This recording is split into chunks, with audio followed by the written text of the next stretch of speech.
దేవునికి స్తోత్రం.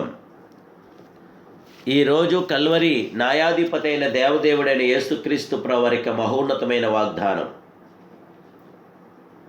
రానువ వారిలో ఒకడు ఈటుతో ఆయన పక్కను పొడిచెను, వెంటనే రక్తమును నీళ్లను కారెను. యోహాను సువార్త 19వ అధ్యాయం 34వ వచనం. ప్రియా కల్వరి న్యాయాధిపతి అయిన దేవదేవుని బిళ్ళారా, ప్రభువైన యేసుక్రీస్తు మహిమ కలిగిన ఘనమైన నామములో మీ అందరికీ నా హృదయపూర్వకమైన శుభాభివందనాలు ప్రభు పేర తెలియపరుస్తున్నాను. దేవుని బిడ్డలారా, మీరంతా బాగున్నారు కదూ? మహిమాస్వరూపుడైన యేసుక్రీస్తు ప్రభు యొక్క మహాకృప నేడు మీతో మీ కుటుంబ సభ్యులందరితో కూడా ఉండి సంపూర్ణమైన విజయం మీకు అనుగ్రహించును గాక.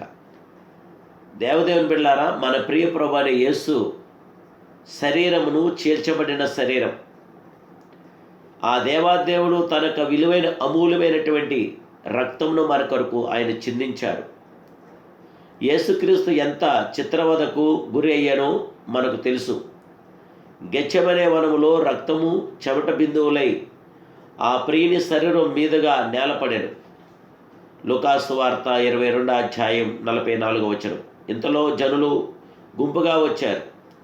12 మంది శిష్యుల్లో ఒకడైన యోధ వారికంటే ముందుగా నడిచి యేసును ముద్దు పెట్టుకొని ఆయనను అప్పగించాడు. ఇలా ఆయనను శిలువ మరణము పొందు నిమిత్తం ఆయనను పట్టి ఈడ్చుకొని పోయిన ప్రధాన యాజకుని ఇంటికి తీసుకుని పోయారు.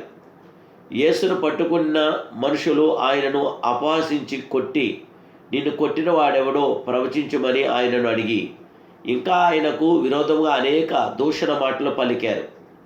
యేసును భయంకరంగా కొరడాలతో కొట్టించి సిలువ వేయటానికి అప్పగించారు. దేవుని బిడ్డలారా, మన ప్రియ ప్రభువైన యేసు మీ కొరకు నా కొరకు తన విలువైన అమూల్యమైన కలవరి రుధిరాన్ని మన కొరకు చిందించాడు. యేసుక్రీస్తు గాయాల నుండి స్రవించే ఆ మధుర రుధిర ధారను చూసి నేడు మన బండ మారిన కఠిన హృదయాలు మార్పును కోరి దేవాదేవునికి ప్రార్థిద్దాం. యేసు కార్చిన ఒక్కొక్క రక్తం బొట్టు మన జీవితానికి ఒక్కొక్క నూతన మెట్టు. దేవుని బిడ్డలారా, దేవుని ద్వారానే మనము జయము విజయం మనం పొందగలదు. లోక పాపములు మోసుకొని పోవు దేవుని గొర్రెపిల్ల అనే దేవుని మాట నెరవేర్చబడినట్టుగా ఆయన మీద భయంకర శిలువను మోపి అమానుషముగా హింసించుచు, బాధించుచు, అవమానపరచు, వేధించుచు ఆయనను కర్కశముగా యెరూషలేము వీధుల్లో తిప్పుచూ నడిపించారు. ఏ పవిత్ర పాదాలైతే పాపాత్మురాలుగా పిలువబడే స్త్రీ కన్నీటితో కడగబడి తల వెంట్రుకలతో తుడవబడి ముద్దు పెట్టుకొనబడి ఆ అత్తరు పూయబడినో, ఆ పవిత్ర పాదములను సిలువలో భయంకరంగా సూది మేకులతో బిగించుట ద్వారా ఇక ఆ పాదములు ఈ భూమి మీద పాప క్షమాపణ కొరకు పాకులాడే వారికి దొరకనీయమన్నట్లుగాను, దేవుని బిడ్డలారా, ఏ చేతులైతే 5 రొట్టెలు 2 చేపలు ఆశీర్వదించి 5,000 మందికి పైగా పంచి ఇచ్చెనో, ఏ చేతులైతే ఆయా రోగములతో బాధపడి పీడించబడుచున్న వారిని కనికరించి ప్రేమించి వారిని స్వస్థపరిచి వారితో ఆనందోత్వాలతో నింపి నో ప్రియులరా, ఆ పవిత్ర హస్తంలో ఎవరికి అందనీయమని ఆ అతి శ్రేష్ఠుని చేతులను నిర్దాక్షిణ్యముగా ఆ శిలువ కొయ్యకు బిగించారు. ఘోరాతి ఘోరముగా హింసించి ఇరువైపులా 2 బందిపోటు దొంగలు ఆయనతో కూడా సిలువ వేశారు. ఉదయం 9 గంటలకు సిలువ వేయబడిన యేసు మధ్యాహ్నం 3 గంటలకు ప్రాణం విడిచాడు. తదుపరి రానివారితో ఒకడు ఈటుతో ఆయన పక్కలో పొడిచాడు.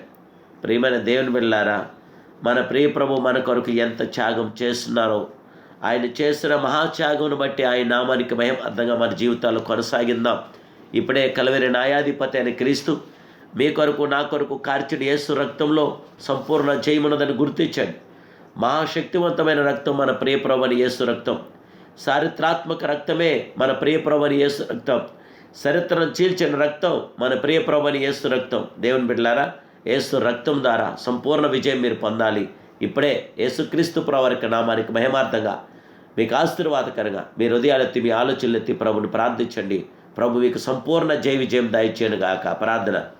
మహాపరిశుద్ధుడు, మహోన్నతుడు, సర్వోన్నతుడైన మా ప్రియ పరలోక రాజా, రాజాది రాజా, ప్రభులకు ప్రభానికి స్తోత్రాలు. నీ కుమారుడేస్తున్నాములు మమ్మల్ని ప్రేమించి మమ్మల్ని ఇష్టపడి మాకు ఇచ్చిన ఈ ధన్యకరమైన సమయాన్ని బట్టి స్తోత్రాలు. ఈ దినాన్ని ప్రభా నైనా చీల్చబడిన నీ శరీరం ప్రభా నీకు స్తోత్రాలు. నా కొరకు మా కొరకు చీల్చబడిన మీ శరీరాన్ని బట్టి మీ స్తోత్రాలు. అయినా ఈటుతో పక్కన పొడిచారు, వెంటనే రక్తం నీళ్లు కారినని నీ వాక్యానుసారంగా నేను కొన్ని విషయాలు మేము తెలుసుకున్నాం. మా జీవితంలో జయమివ్వండి, విజయాన్ని ఇవ్వండి. మీ బిడ్డలైన మమ్మల్ని ఆదరించి దీవించి బిడ్డల జీవితాల్లో విజయవంతమైన కార్యాలు జరిగించి అందరిని అంతటా శిలువ రక్తం చేత పరిశుద్ధాత్మ మీ కార్యాలు జరిగించమని యేసునామములో ప్రార్థిస్తున్నాను తండ్రి. ఆమేన్, ఆమేన్, ఆమేన్. May God bless you.